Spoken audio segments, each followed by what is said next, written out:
Imagine setting out on the adventure of a lifetime with friends, courage, and a shared dream. You're deep in the majestic, unforgiving wilderness, far from any help. And then, in the dead of night, something utterly terrifying, something unknown, forces you to tear through your only shelter and flee into a blizzard, clad only in your pajamas, into temperatures that kill in minutes. That's not the plot of a horror film. That is the harrowing, true, and still unsolved mystery of the Dyatlov Pass Incident. On a frigid night in February 1959, 9 experienced young Russian hikers, led by the charismatic Igor Dyatlov, perished under circumstances so bizarre, so contradictory that over 6 decades later the world still grapples with what truly happened on the slopes of Kholat Syakhl. Mountain of the Dead, in the remote Ural Mountains. This is a story of inexplicable panic, puzzling injuries, baffling clues, and an official investigation that, for many, only deepened the chilling enigma. What unseen force caused these seasoned adventurers to abandon their tent in a desperate, frantic flight, leaving behind their very lives and a mystery that echoes through time? Our story begins with a group of 9 intrepid young students and graduates from the Ural Polytechnic Institute in Sverdlovsk, now Ekaterinburg. These weren't amateurs. They were seasoned ski hikers, all certified in Grade 2 hiking with aspirations for Grade 3, the highest level of difficulty. Their leader, 23-year-old Igor Dyatlov, was renowned for his expertise in mountain expeditions. His team comprised Yuri Doroshenko, Ludmila Dubinina, the only woman among the initial group of 9, Alexander Kolevatov, Zinaida Kolmogorova, Georgy Krivonischenko, Rustam Slobodin, Nikolai Thibeaux-Brignoles, and Semyon Zolotaryov, the oldest member, a respected veteran and hiking instructor. Their goal was ambitious, a challenging 300-kilometer, 190-mile ski trek through the northern Urals to Mount Otorten, a peak whose name translates to "Don't Go There" in the local Mansi language. The journey, planned for approximately 14 days, was a high-stakes adventure, a testament to their youth, skill, and unwavering camaraderie. They departed Sverdlovsk by train on January 25, 1959, their spirits high, their laughter echoing through the snowy landscape. Their early journals and photographs captured moments of joy, hard work, and breathtaking scenery, a group brimming with life and anticipation. A crucial detail in the expedition's fate emerged early on. On January 28, as they prepared for the most arduous part of the trek, one member, 22-year-old Yuri Yudin, fell ill with sciatica and was forced to turn back. He bid farewell to his friends, unknowingly becoming the sole survivor of the initial 10. His departure meant the fateful group that continued into the wilderness consisted of exactly 9 individuals, their journey etched in time by the final photos they took and the last entries in their shared journal. Yuri Yudin would forever live with the haunting knowledge that he was meant to be with them. Through reaching a remote village called Vizhai, the last inhabited settlement before the vast wilderness, the 9 hikers began their ascent. They followed the path of the Lazva River, battling increasingly challenging weather conditions. On February 1st, they reached the slopes of Kholat Syakhl, a mountain whose name held an ominous double meaning in the Mansi language, Mountain of the Dead, either due to a lack of game or the alleged deaths of Mansi hunters in the past. It was late afternoon and a blizzard was raging. Visibility was low, and the fierce winds made progress difficult. In what would prove to be a fatal navigational error, the group veered slightly off course, missing the pass that would have offered them some shelter. Instead, they found themselves on the exposed eastern slope of Kholat Syakhl, just below the summit, a decision that baffled later investigators given their experience. Despite the deteriorating conditions, Dyatlov, perhaps seeking to gain elevation before dark or simply pushing on despite the mistake, ordered the camp set up. They dug their tent, a large canvas structure designed for extreme cold, partially into the snow to offer some protection from the relentless wind. The last known photograph, taken on February 1st, shows members bundled in their gear, one appearing to dig.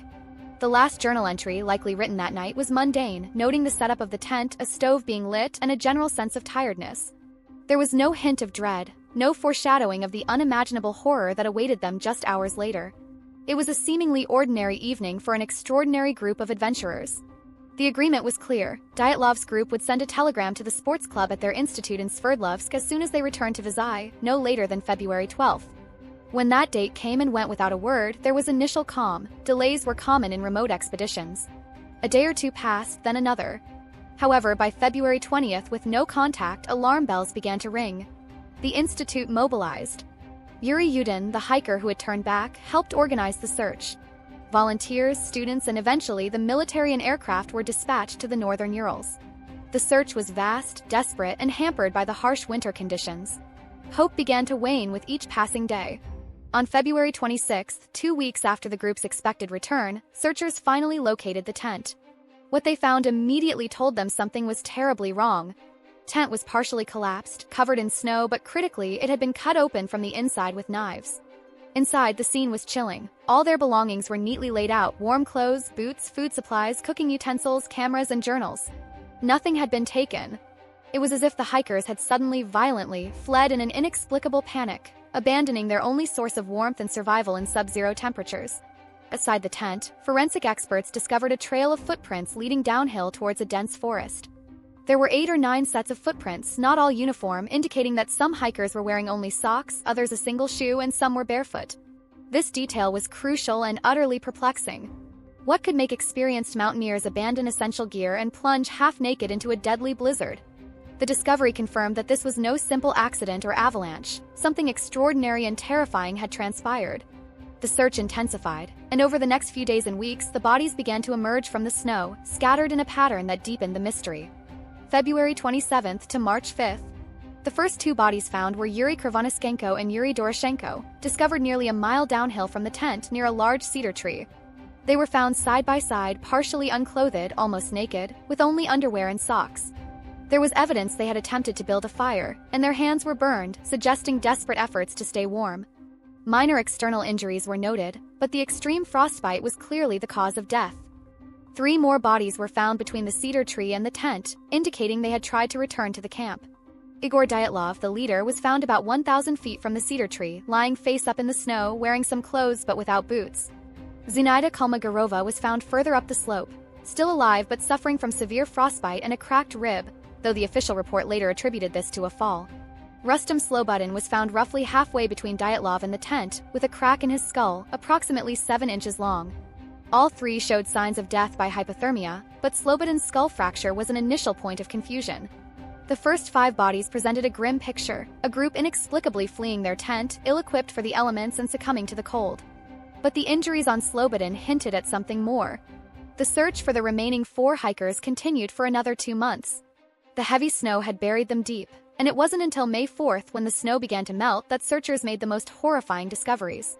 The last 4 bodies were found together in a ravine, about 75 feet deep, roughly 250 feet from the cedar tree, in a den they had apparently tried to dig in the snow.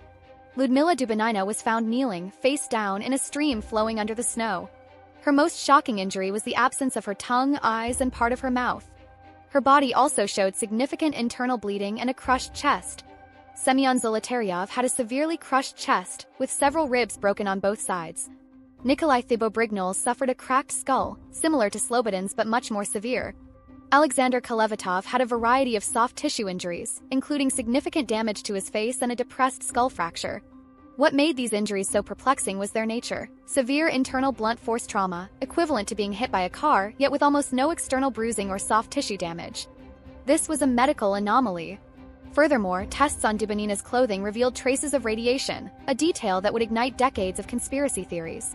The bodies were also better clothed than the first 5, suggesting they had scavenged clothing from their deceased companions. The Soviet authorities, led by prosecutor Lev Ivanov, opened an immediate investigation. However, the probe was surprisingly brief and the official conclusions were vague and unsatisfying. The final verdict, delivered in May 1959, stated that the hikers died due to a compelling natural force which they were unable to overcome. Case was swiftly closed, and the investigation files were classified, locked away for decades. This lack of transparency and the hurried closure only fueled public speculation and distrust. Key questions remained unanswered. What was this compelling natural force? Why did the hikers cut their tent from the inside? What caused the severe, non-external blunt force trauma? What about the radiation? The official explanation offered no logical sequence of events that could account for all the bizarre facts, pushing the mystery into the realm of legend. For over 60 years, countless theories have attempted to explain the Dyatlov Pass Incident, each grappling with a unique combination of clues.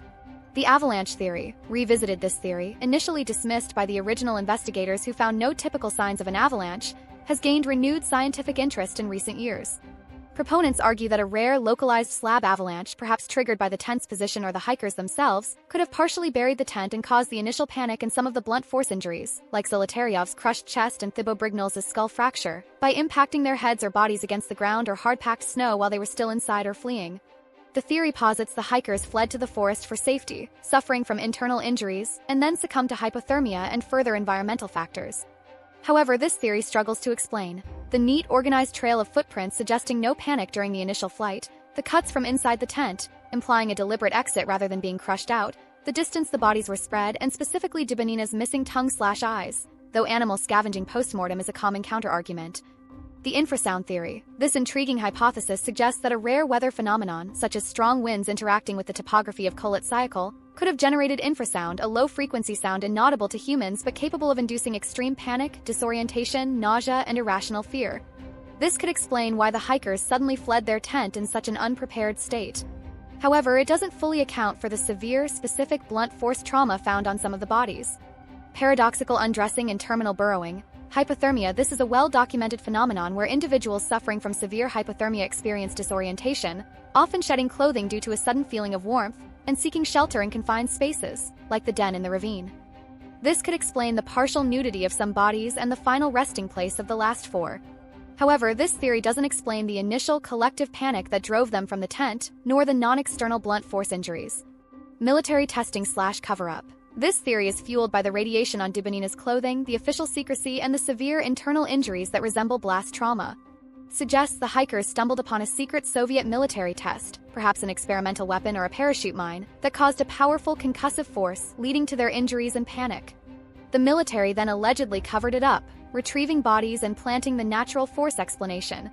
The challenges for this theory are lack of direct, declassified evidence of such a test in that specific location at that time, and the difficulty in explaining the specific patterns of injury and flight with a single explosion. Yeti/cryptid attack. A more speculative but persistent theory suggests the hikers encountered an unknown large creature, perhaps a yeti or a localized cryptid, which attacked them, causing the panic and some of the unexplained injuries. This theory, while dramatic, lacks any scientific evidence. Indigenous Mansi attack. Initially considered, investigators quickly dismissed this. The local Mansi people were known to be peaceful hunters, and there was no evidence of foul play or traces of other individuals at the site. This theory is largely discredited. Over 6 decades later, the Dyatlov Pass Incident remains an unparalleled enigma. It's a tragedy where the known facts are as perplexing as the unknown. The blend of experienced hikers, inexplicable flight, strange injuries, a perplexing official report, and the vast, silent, unforgiving landscape of the Urals continues to captivate and haunt. The Dyatlov Pass Incident isn't just about what killed 9 young people. It's about the terrifying realization that sometimes, even in our technologically advanced world, there are forces or circumstances so extreme, so baffling, that they defy all rational explanation, leaving only chilling questions and the echoing silence on the mountain of the dead. Their final moments remain shrouded in a mystery that may never truly be solved, a testament to the untamed wild and the terrifying unknown.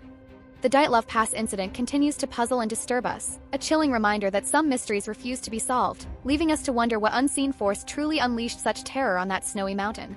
If you found this deep dive into the unexplained as captivating as we did, please hit that like button and subscribe for more explorations into history's most enduring enigmas. And tell us in the comments below, what do you think happened on Dyatlov Pass?